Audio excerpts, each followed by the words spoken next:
Alright guys, so today we are going to be talking more about exponents. We're going to be looking into what we call rational exponents. We're on page 9 of your notes. Zoom in a little bit here. Page 9 of your notes starts with, at the top it says x to the m / n. Okay? So, if you think about, I want to, considering all your background knowledge in exponents. So what have we talked about before now?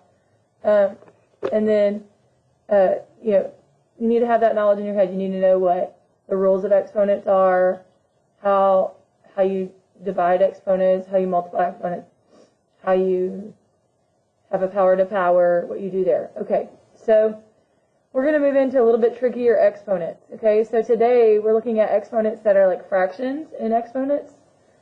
And I'm going to write out what this is. So x to the m over n is the same thing as x. You have the same base.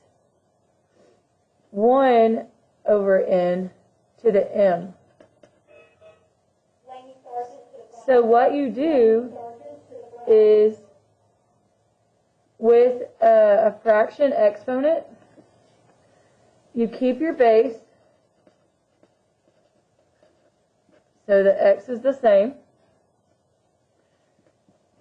Your denominator, denom,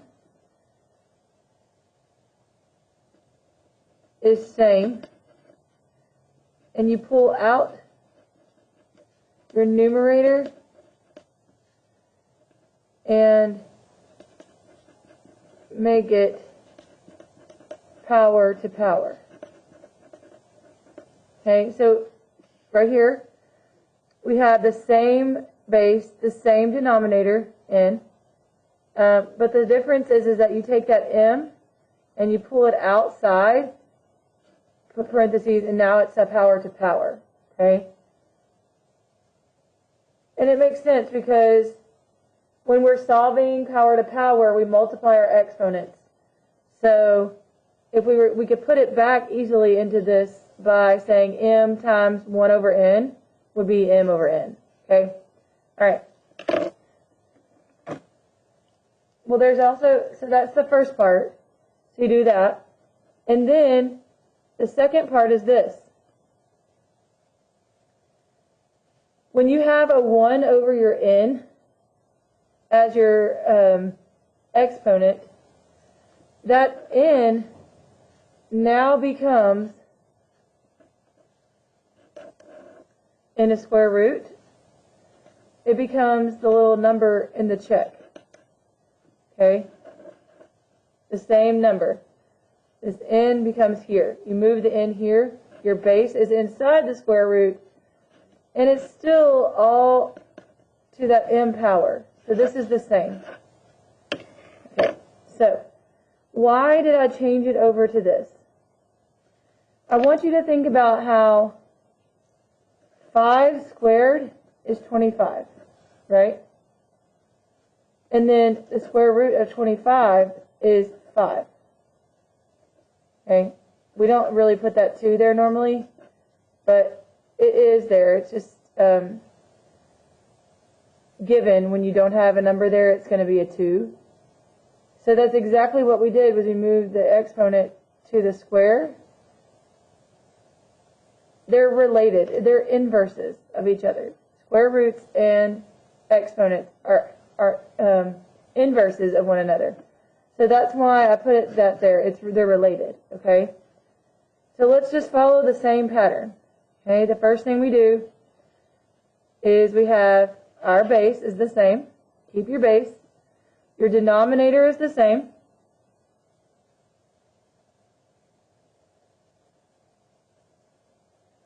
Denominator is the same. Let's see. 1, you put a 1 over that same denominator. And all of that is to the m power. I mean, not the m power. It is the numerator you pull out. Students, the Spanish Club meeting at this time is D112.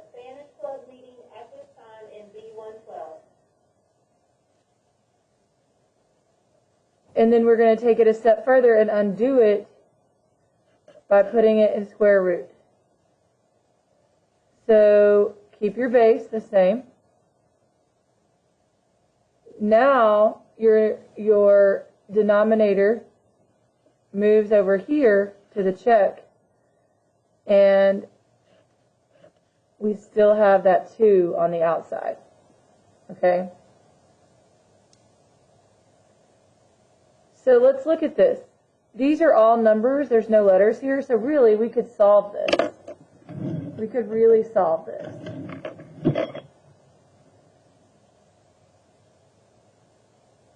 What this is telling you, it's a cube root. That's what we call it. Not a square root because it's a 3. It's a cube root. It's what times what times what would equal 8. What's 2? Okay.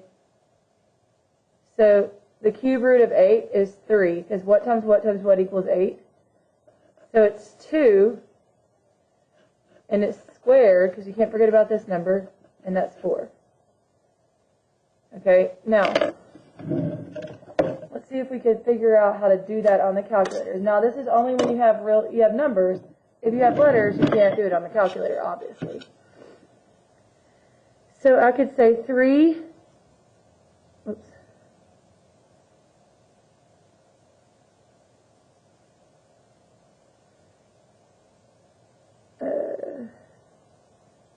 I've forgotten now where my cube root is.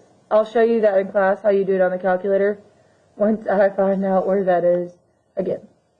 Alright, so let's keep going. Let's follow our pattern here. 27, negative 27 to the 2/3. Keep your denominator, 1 over 3, all to the second. Okay? So now we can put it in a square root. We can undo it. We have to undo it to solve it, okay? So I can make my square root. I keep my negative 27 inside. This 2 moves over. And, whoops, no. The 3 is now there, because that's you move the denominator over. And it's all to the second power, right? Okay? So what times what times what is going to equal negative 27? Because it's a cube root, so it has to be 3 numbers multiplied by themselves will equal negative 27. Well, that is a negative 3. Negative 3 times negative 3 times negative 3 equals negative 27. So what's negative? So now we've cleared out the square root part, or the cube root, and now we need to square it. Negative 3 times negative 3 is 9. Okay, let's go to the next one. Keep your base. Keep your denominator. Pull out your numerator. Alright, now let's undo it. We're going to put our denominator inside the check, so it's a cube root.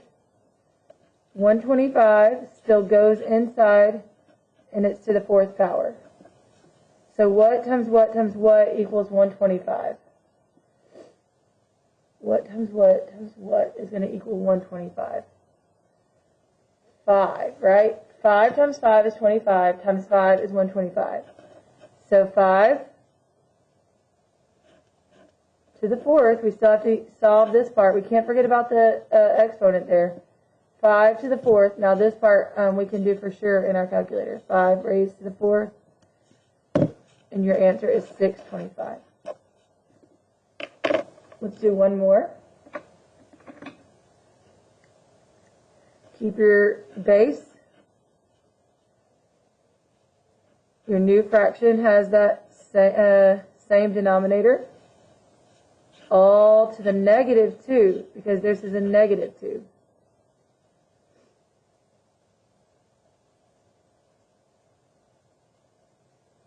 Alright, so before we can move on, we have to fix this. If this is to the negative 2, then all of this has to be put below a 1 to undo that negative. Okay, so now the negative is off. Okay, now we can put it in our still under 1. This is going to now be a cubed root, because that's what our denominator was. Denominator goes there. 64 goes inside, and square 2 goes on the outside. So what times what is 64? Well, it's 4. And that it needs to be squared all over 1. And so your answer is 1 over 16. Okay? Alright, so if you know anything about the cube and volume of a cube, it's a cubed root, because there's a length, a width, and a height. It's a 3-dimensional figure. So that's why all of these units are cubed, because it's the volume of a cube. So we're taking the volume, they're giving us the volume, and we have to undo it to find the cube. To undo it, we have to do what we just did. Okay? So let's do that.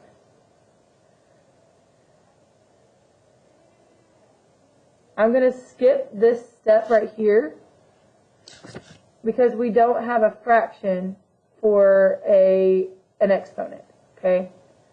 We do have this guy here to cube. So to undo a cube root, we just, that's that exponent goes here. Okay? And we just put 125 here. And this will undo this and tell us what each side was. Well, we already know what this means, like what times what is 125? What's 5? 5 feet. Okay? So here's what you need to know about volume. Your volume equals your side squared when you're talking about a cube, right? I mean, side cubed. Your side to the third power, which we say is cubed. Like, to the second power would be squared. To the third power is cubed. So to undo that, we do the cubed root of whatever the volume was, and that will give us x. Okay? Alright, so this is a lot easier, I think, than what we did at the top. So we're just going to take the cube root of 27 here, and that will give us 3. Because 3 times 3 times 3 is 27. We're going to take the cube root of 1. Well, what times what equals 1? Well, 1. Oh, this is inches. Sorry, this is not feet. This is yards. Units are wrong. Okay, now let's do this last one. It's a little bit trickier because it's a fraction, but we're not scared of fractions. Cube root of 125 over 8. Okay?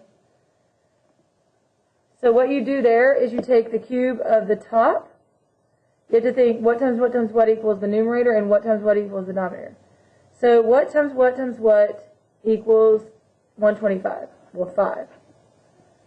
And then what times what equals 8? 2. 2 times 2 is 4 times 2 is 8. So that's how you reduce a fraction that's inside of a cube root. Alright, so this is a little bit different what we're doing today, but it's not something you can't handle. You just have to get in the practice and get used to it. But other than that, you will be fine. And in class tomorrow, before we do our worksheet, we'll talk about some of these word problems on the back. Alright? Okay, y'all have a great day.